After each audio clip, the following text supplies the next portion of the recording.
Hello, entrepreneurs. Thank you for joining us. Today, we're going to be talking about building a strong financial plan to protect, grow, and secure your future. And I'm delighted to have Jennifer Thaker here with us again today from Thaker Financial. She came about a month ago and we did the first round of this presentation where we talked through the steps and the process of building a financial plan.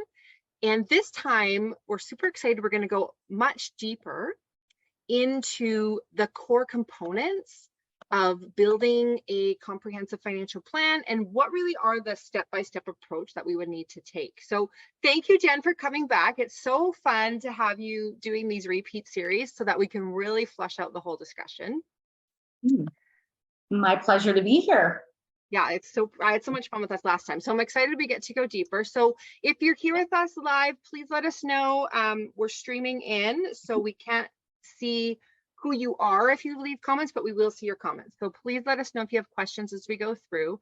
And I guess where we'll just start right off the bat, Jen, is just getting into the goods. Like, what would you say is the first thing that you would look at when you are looking to create someone's financial plan? Where there's just so many components, and I know we're going to talk through some really specific steps and some really specific items, but where do you think people should start? Yeah, so last time we talked about the financial planning process and what are those steps. So discovery, analysis, the client's homework, my homework, coming back with recommendations, implementing, and then doing a review. So what we're going to focus on today is what are we trying to uncover in the discovery and analysis part? And then how do we move into the components of your financial plan? So recommendations and implementation. So I strongly believe in health as well. And I love that statement. It's such a good one. Can we flesh that out a little bit more? Absolutely. So for me, health as wealth is something that I have believed for a very long time. You and I have chatted about this before, but to give everyone else the background, I've had an illness since I was a child. And in and out of the hospital, I've almost died a handful of times. I've had kidney failure, blindness in one eye. And one of those things that always seemed really important to me was money. How do you get through those times? So from a young age, even as a teenager, when I first started university, I was always trying to start to save a safety net account. So, that was my basic understanding of finance. I don't think we had the access to financial literacy the way that we do now 20, 25 years ago, or maybe we didn't know where to look for it or where to find it. There wasn't Google on all of our phones. So my first thing was this much of a safety net account would get me through 3 months of an illness, 6 months of an illness, a year of an illness. So, here I am, 19 years old in university going, okay, this is what I do. Now, you don't learn until a lot later that there are other things to do. So my health as wealth is really based on just money in a savings account and what would happen. And it was the motivator, big motivator for me to leave my corporate career and come into this industry. And so my two strongest beliefs are health as well. Health is physical, mental, emotional, spiritual, and energetic, and money is energy. So I help you navigate that world of money so that money isn't going to be a thing that keeps you from living your best life. My goal is how can I help you live your best financial life? And the first step in building your plan is risk assessment and risk management. What is going to happen if you end up in an emergency? That could be a leaky roof. That could be job loss and not finding something for 6 months to a year. It could be a pandemic that shuts down the world for a year. It could be an illness. But if you're only thinking about money, you're missing that there are other ways that a financial plan can protect you against those unexpected curveballs in life. This is really powerful, I have to say, because first of all, I think that's really unique. Not many 19-year-olds have that in mind. So that's a pretty cool background. I mean, not being sick, of course, that is unfortunate, but what you've done with it is almost like a superpower coming from your perspective, because I think, especially as entrepreneurs, who everyone in this group is, and business owners, I think it's even more true that health is wealth, because so much of how we make money and make our livings is tied to us as business owners and what we are able to accomplish in a week. And Mhm. so it's a very powerful paradigm to think about it that way, or at least I think it is. So that's really, I think, just a really beautiful perspective to bring to everyone in this group of, even if that is in our background, even if that is what we've come from, to be aware of that and to kind of think about our health as being something that we need to care for, something that we need to protect, and something that we need to plan around. So thank you for bringing that to us. Yeah. I had a question I was going to ask you based on what you were going to say, but because I think you mentioned it's not just about saving money. It's not just about Mhm. having, like, that's obviously an important first step that everyone can take, is to kind of think through worst case scenario, living expenses, how much would I need in a bank account? But if we want to go beyond that, what does that look like? Let's get into that, because that's where I think Yeah. you can bring such a powerful voice. So, people hear protection and insurance and they're like, oh no, I don't believe in insurance. That's not for me. Let me tell you, no financial advisor even talked to me about insurance. And there was a point as a high net worth woman that I was still insurable, or more insurable than I am now. Mm, And insurance and protection. So, what do we want to base your financial plan on? So, if we just base it on investments and investments growing, now take 2 years out of your business in your life, how quickly does that derail your plans for what you wanted to do with that money? That could be retirement, that could be buying a boat, a second house, whatever it is. If you had 2 hours, hopefully it would only be 2 hours, but 2 years taken out of your life, what would that derail the rest of your financial plan? right. Always prefer to say our first step is going to be, let's explore what are your risks. Let's assess what those are, and let's see if we can use insurance to fill in those gaps. Mm, So, how often is, let's say, $50 or $100 a month going to give you a medical, you know, payout of $100,000 if you were to get a critical illness? So, mhm, let's start with, yes, maybe some people are a little bit hesitant to look at insurance, but the first step really is protection. How can we protect your greatest asset? And I love asking that question. We talked about it in our last interview. I asked, what's your greatest asset? You get quite often the answer is my home. okay. Sometimes it's my car. But rarely the answer is it's my ability to earn income. It Yeah. is our health. The greatest Yeah. asset we have, especially in younger years, is that ability to earn that income. Yeah. If you're saving for a future and now that money has to be used to get you through a tough year or two, we can derail that plan. One of my favorite kind of stats to share is, if you're about 30 years old and you save a year's worth of income, that, with compounding interest, appropriately invested and managed by a financial advisor, can set you up for retirement. That Mm, amount now, if you're 40, triples. So now think, if you're 35 and you're like, okay, I've saved $100,000. It's got an investment plan for retirement with my advisor. And you can kind of take this, okay, something's off of my list to financially worry about. But if we don't have insurance in place, how quickly is that $100,000 going to go? right.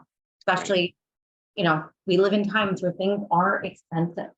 So Yeah. insurance is the first step. And that's always where I like to start if we can. Mhm. Mhm. Right. Well, when would be circumstances where you can't?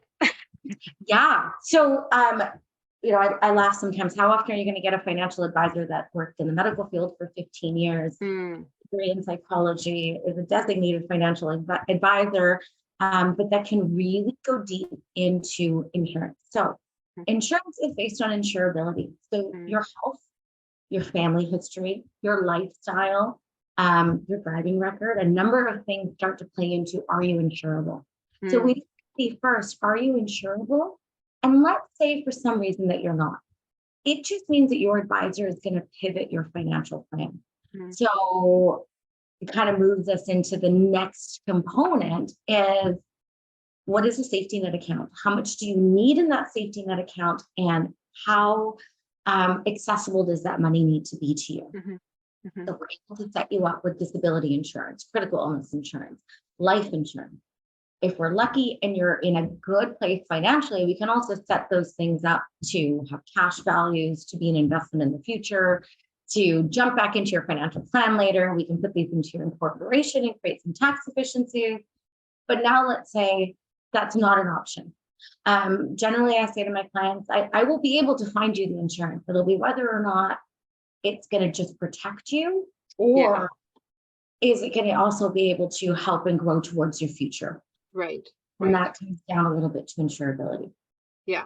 Which is why it's sometimes really smart to think about insurance before you might think you need it, because it's probably going to be more affordable and easier to get at that stage than down the road where now it feels more urgent to get it. It's a lot harder to get it.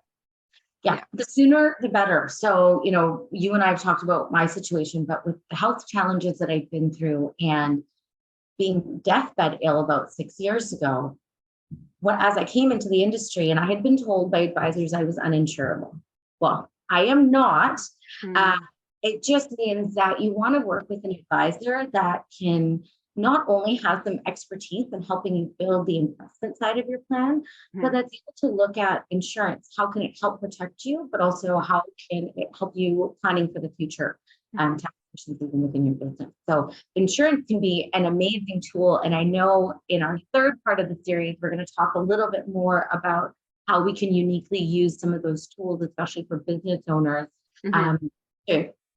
So stay tuned, everybody. Yes, because there's some very exciting planning that can be done. Some people might be surprised at how you can use insurance to build wealth. There's some exciting things in the market today to consider. Yeah, we call it exciting as a financial advisor and accountant, but it doesn't necessarily have to be as exciting for a business owner that's not in finance. Well, fair enough. Yeah. I get excited when there is very tax efficient ways to move money around, right? Because a lot of things gets taxed, and nothing against taxes, but there are vehicles to plan around that we want to be aware of. It's part of managing the assets that we have. Be aware of those. So, insurance and protection, and then second was safety net. So I'll kind of end safety net account if people are curious, what does that mean? So generally in financial advising guidelines, we say 3 to 6 months. I like to propose to my clients that we look at a year. A year's worth of income to get you through. And we just had a great example of that in 2020. Who ever expected the world to shut down for a year? And for a lot of business owners, myself included, it was a really trying time. So I was very, very grateful that I had a year safety net account. So that I was able to focus on the things that mattered, helping others and my health. So that stress of it wasn't going to be what derailed me from being here now. Right. So I push for a year. I will negotiate this with my clients. Your financial plan is a working document, and we are a team looking at it together. Right. So now let's say you have a 6-month safety net account, you have disability insurance, critical illness, you're incorporated. Maybe we have some of those plans set up to protect your overhead expenses in your business if you were to get sick or have an accident. Then, I'm willing to negotiate and say your safety net account could be 3 to 6 months. But each individual and looking at it. So if we can get insurance, then you don't necessarily need as much in a safety net account. Right. Yeah. And depending on other aspects of what's happening in that person's life. And Absolutely. And, it's a good thing to look at. Do you also have that safety net account sitting in your corporation as well? Right? Because insurance is really there to protect you and your greatest asset, your ability to earn income. So it is kind of based on, did you break a leg? Did you get a concussion? Did you get a critical illness? Were you were you one of the 2 people in Canada that got cancer?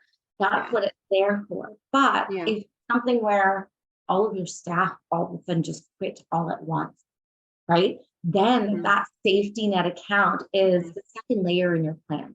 You've got insurance and protection, and then we get that safety net account in place. Yeah, for those other unforeseen, because things happen. You could have a catastrophic impact in your supply chain that you can't foresee, right? Like all sorts of things can happen. Yeah, Mhm. that's great. That's great. Okay, so number one, insurance and protection. Number two, safety net account. I think we have 6 components we're going to Yeah. go through, right? So what's number 3? Well, the next one is liquidity. And this Mhm. isn't really necessarily a separate step, but I wanted us to chat about it. So, what is the money that you need liquid? So, if we Mm. have insurance created an investment component to it, either a savings plan to your insurance or investments within it, this is not necessarily liquid. So, Mm. your safety net account is something that we want to have liquid. That amount of money, we want it to be accessible to you in a day, Mhm. right? Banking hours, maybe you won't be able to get it on Sunday or the long weekend, but we want that money to be accessible. So that money has a different investment strategy because of that liquidity factor to it.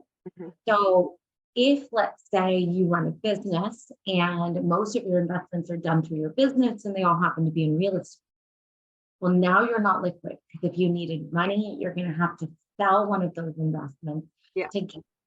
So we want to make sure that there is a layer in there of understanding what is liquid and what is accessible to you.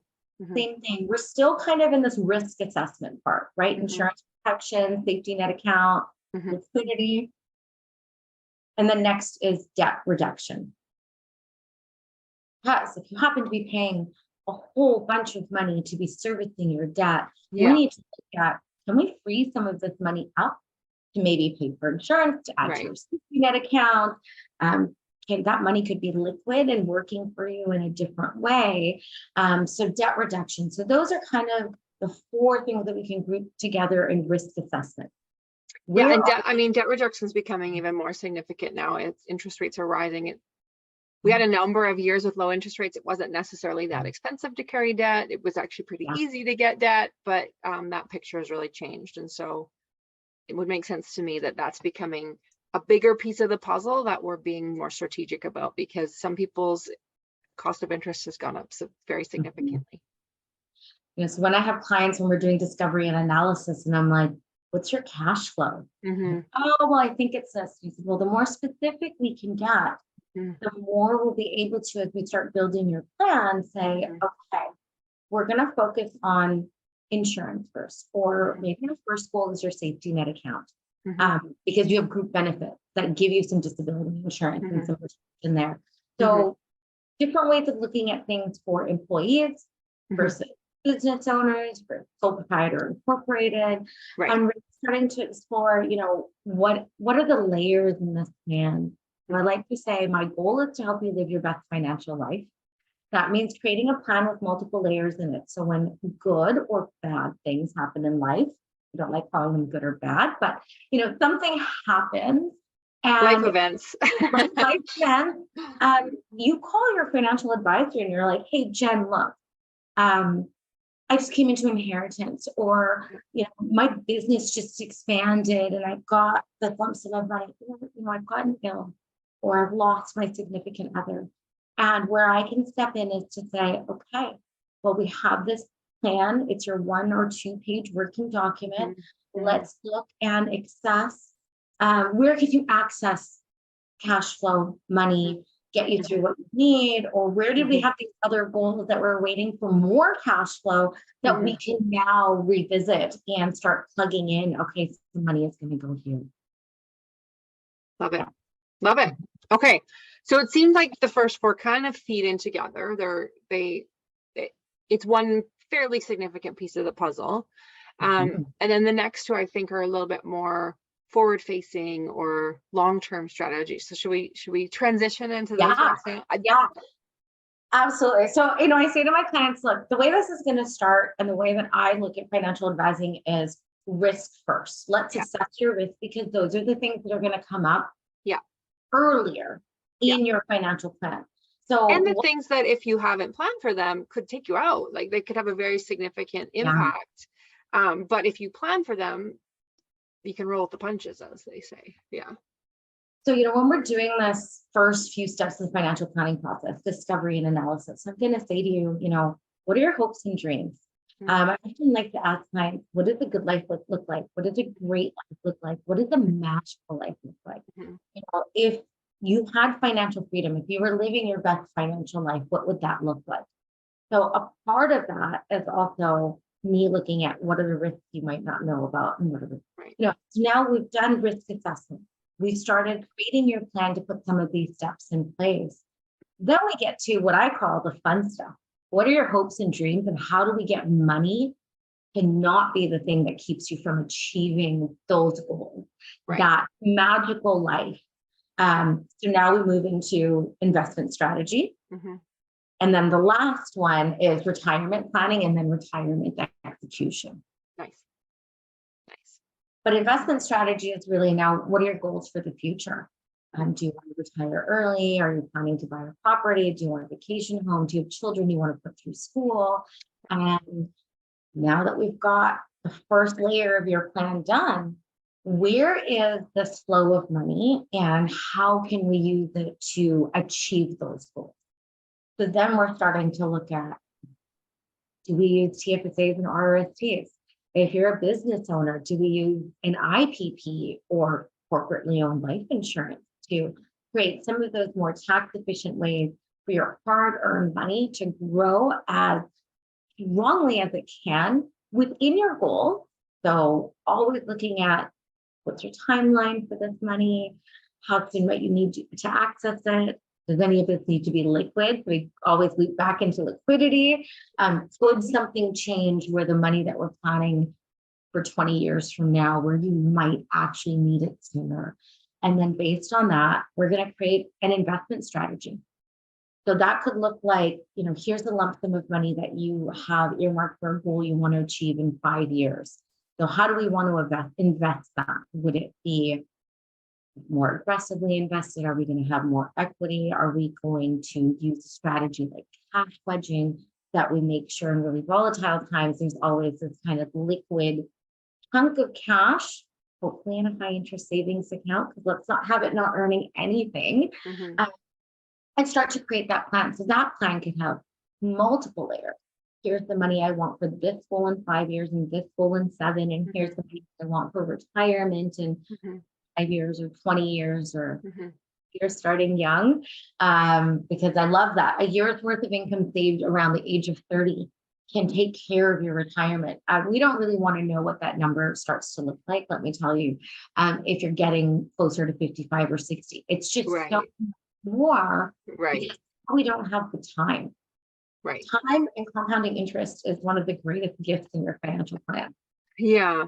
And one thing I wanted to ask you here is how do you deal with short-term versus long-term goals?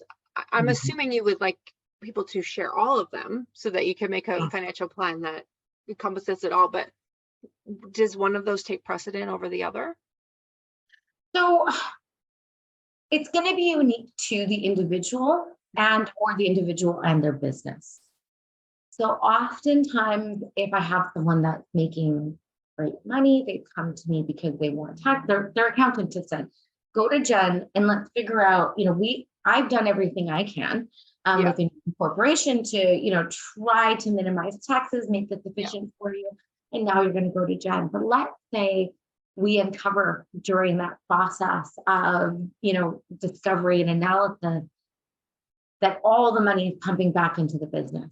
I might say, goal 1 should really be, let's look at your safety net account and let's make sure that you have insurance just in case you couldn't work for a short or long period of time. Now, if someone comes to me and, they've got money saved in their incorporation, maybe their spouse has group benefits, so that business owner has a little bit of life insurance and something else there, we might look first at, okay, now, what are your goals with actual money?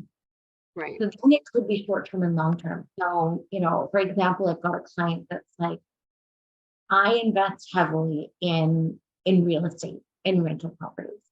So right now, this is how I'm accessing that money within my corporation to make those investments. How can I then be my own bank to do this? And we went into, okay, this is a unique sort of design called infinite banking around whole life insurance. And then we sit down and we go, okay, this could be an alternative created and done in this way. Your money is investing into this. Then we come back again to your insurability and protection, because Right. there has to be a need for the insurance, right? But also, are you insurable and can we get you through the process? So we could be looking at short-term and long-term goals at the same time. And often I say to clients, right now, there's so many working parts to your plan. Stick with me as we assess insurability first, because then the investment strategy part of your financial plan could look completely different. That's awesome. And I guess what it's just bringing up for me is as it's all things when you're working with professional, is making sure you choose to work with someone that you trust and you think their values are aligned with your values. And then it's just the client's job is to open up and share what they're hoping to accomplish and identifying what they truly want as their goals. And then the advisor will be able to look into the whole giant stack of options of how you might accomplish those goals and bring forth options. Because there's a lot that can be done, but it really comes down to ultimately what are your goals and what are your restrictions or limitations that you have to work inside of. Yeah. And I think, there are a lot of financial advisors. So you have the opportunity to choose who you want to work with. So for example, with myself, I do a complimentary discovery call where we chat and we kind of assess, do we want to go into the first steps in the financial planning process? Do we do some discovery and some analysis and look at it? And it's really a question of not only does the client align with their financial advisor, but does the financial advisor align with the client? Because I can't help a client if they're not willing to share not only their financial information with me, but I'm going to end up knowing your family history of health. I'm going to know your health. When we go through the insurance process, it can be somewhat invasive. And what I say to my clients is, I'm going to do this with you, with my years working in the healthcare industry, my medical knowledge. I want to go through the process with you, because if it's looking like we might not be able to get you through the insurance process, I don't want someone to have a decline, because maybe in a couple of weeks you can revisit that for them. So, always assess the advisor that you're working with too, and be like, is there someone that can not only go through the beginning phases of my financial plan with me, but is this someone that can be here long term? So, if you're in your 40s and you've got a successful business, is this advisor going to be able to then help you with kind of the last step, right? Retirement planning and then retirement execution. So will this person be here when you start to get close to your retirement age to say, okay, now these investments shouldn't be as aggressive because they're going to need to be liquid in maybe 4 or 5 years. And the last thing we want is for you to have built, this beautiful plan, and you have these dreams, and then it wasn't planned appropriately, where there's a market downturn right before you need to start pulling out the money. So you've worked for this money, but now you don't have the time to let that money recover. Or the way that your money has been invested has not been thought about strategically for taxation in retirement. When I know that this person is not only doing annual or biannual reviews with you, but that they have it noted, when is it that we need to start executing on some of these dreams, and how is this money to be the most accessible for you? So it really is a partnership. You're working together and having those regular check-ins. It's good. All right, so we've identified 6. We should just maybe quickly run through them because we've been mostly just chatting, but I have some notes here. I think number 1, insurance protection. Number 2, building a safety net. Number 3, liquidity. Number 4, debt rejection. Number 5, investment strategy.